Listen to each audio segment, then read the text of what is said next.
I don't think it's fear that causes him to run away, because if it was fear, we would have seen it when we were lunging him, or when you were riding him the first time, you know? Yep. What it is, the running away is it's a piece of behavior that he has learned gets him a vacation. And, you know, he doesn't think about it. It just happens. Mm-hmm. He does it. He sticks his head in the air and just runs.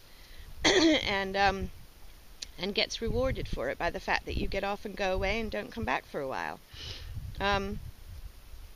So to him, it just has become part of him. If he was really blindly running, he would go through the fence. Okay. He doesn't go through the fence, which is a very good thing. Yeah. Which means he's probably really not terrified.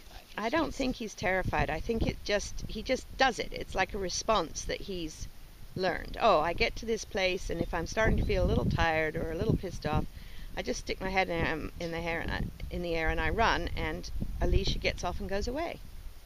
And I'm done. Yeah, I think that's about probably where it's at, you know.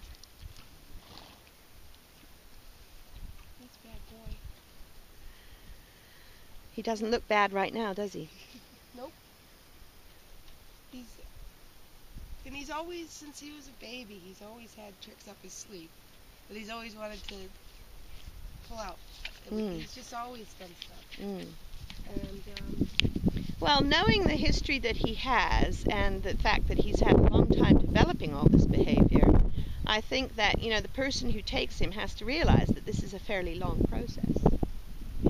They're not going to get on and go out on trail rides immediately. They're going to have to go through a bunch of steps to get there. Well, at least on a good note, you know that if they get on him, he doesn't buck. No, he hasn't ever bucked. I mean, there's a lot of things he could do that are a lot worse. Yeah. I was a little worried when I first talked to you about him because I thought he might be aggressive. Okay.